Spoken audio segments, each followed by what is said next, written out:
So I did a huge closet clean out like honestly a couple months ago, but low-key, it's kind of back to the way it started. I just have like so many clothes just stuffed to the brim, and it's really hard to like take out things and then put them back because it's just so freaking stuffed. So I'm gonna try to pull out a couple more pieces, just things that I'm not wearing. My kind of reference for how I decide is like, do I absolutely love it and have I worn it in the last 6 months? Which is kind of hard because it has been winter time, so I haven't even had a chance to like wear a lot of my spring and summer clothes, but I'm gonna be really hard on myself and only keep the things that I absolutely love to wear.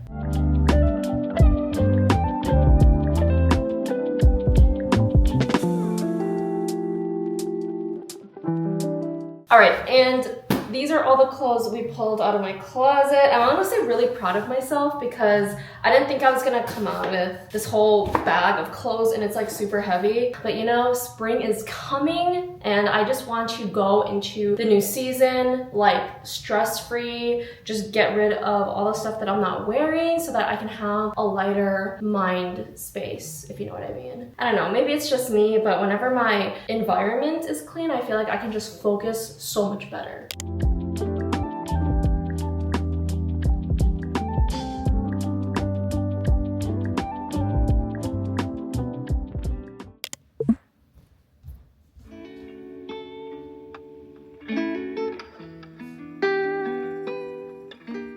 Last week I was pretty stressed, so I have a couple breakouts that are slowly trying to heal themselves. My post-acne marks take literally forever to fade. There's nothing I can do. But I have been trying to stick to more like minimal skincare products just because I don't want to freak my skin out too much. Because we all know what happened last time.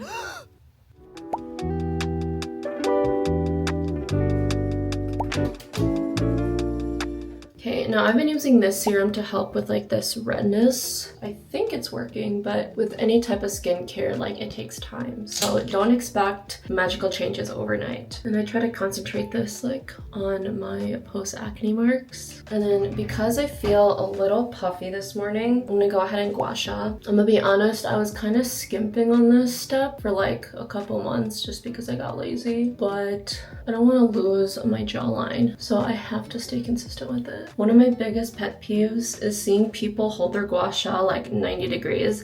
That is not correct. You have to use the flat side and really glide it along your face. This is just scraping it. This is actually doing the work.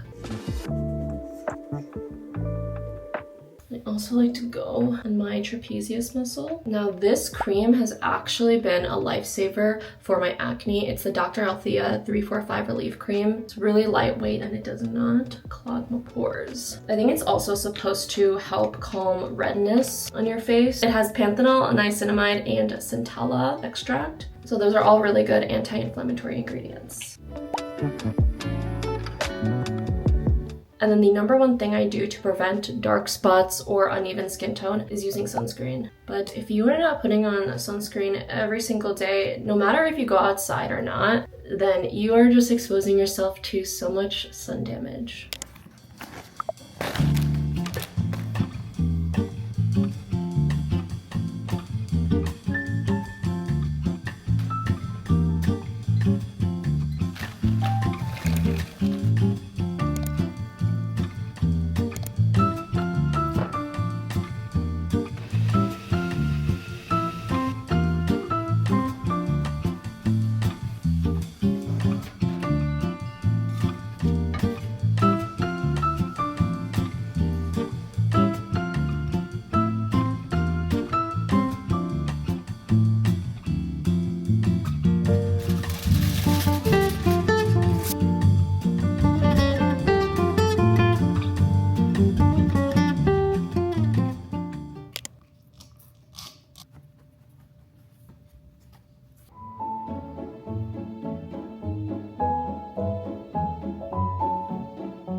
It is dinner time in the Beck family household, and because the weather today has just been so gorgeous, I feel like we're finally almost to like the threshold of spring. I can literally feel it. But I saw this pea pesto pasta recipe with sun-dried tomatoes, and this just screams spring. I just really feel like incorporating a lot of greens into this recipe as long with some citrus. But yeah, I'm starving, so let's get cooking.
Good morning, guys. I'm just doing a little bit of work on my laptop before I have to go in to my actual job, but I kind of wanted to just talk a little bit about consistency and why it's so important. Now that spring is pretty much almost here, this is around the time that 90% of people have already given up on their New Year's resolution. I mean, most of us rely on external motivation to push us forward, like the hype that's built up around the new year and starting goals. We use that as kind of like motivation to actually get started, but as the hype of the new year dies down, most of us just fall off because there's no internal engine to keep pushing us forward, to keep working towards our goals. And so this is why it is so important to rely on internal motivation versus external. And what I mean by internal motivation is that you have to know your why. You have to know the reason for why you're doing things. And it can't just be, oh, I want to make a lot of money, because that's not specific enough. If you don't know the reason why you're doing something, then of course you're not going to be consistent, because even you don't understand what you're supposed to be doing or why you're doing it. Like, it's not enough to just say, I want to make a lot of money. That's not specific enough. You have to dig deeper and ask yourself, why do you want to make a lot of money? Is it to retire your parents? Maybe you want to provide a better childhood to your future kids than what you had. Maybe you want to make a lot of money to just donate it because you just love being a philanthropist and you love helping people. Or maybe you need a lot of money because you want to invent something in the future that's going to help thousands and thousands of people. Another way that you can identify that internal motivation in yourself is by tapping into your pain points. Pain is always the driving factor behind every single human decision. It's either pain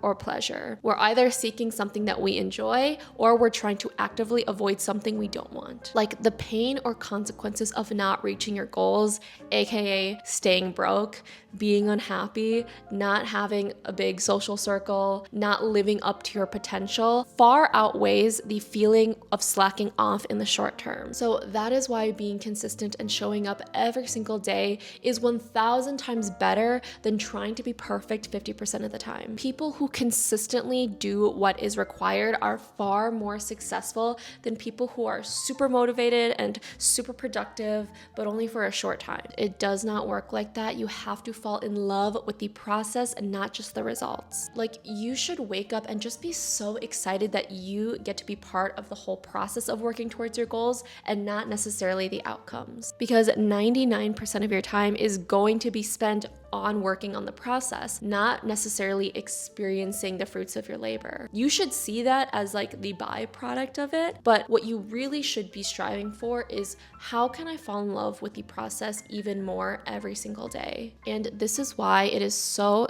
important to expose yourself to other people who are also on this journey with you and will keep you accountable, because there is nothing worse than feeling like you're the only one who's struggling or that's going through something really challenging. That can be really discouraging in and of itself and can make you fall off. I always say the people you surround yourself with are who you're going to become. And that is honestly why I started the It Girl Academy, because I was so freaking tired of hanging out with low quality people. I really just wanted to connect with other like-minded women who are also just as passionate about leveling up their lives as me. Like, it makes me so happy to see that there are other people in this world who are also into the same things that I am, like personal development, self-growth, building healthy relationships, motivation. So if you've been looking for a community like this, I have a few more slots open and I would love to connect with you one-on-one. The link will be in the description. Obviously, no pressure. It doesn't matter to me whether you join or not, but I honestly wish that I had something like this like years ago, and I think it would really help you reach your highest potential, because I'm rooting for you, girl. But yeah, I'm just gonna finish up some tasks here, answer any last emails, and then head on over to work.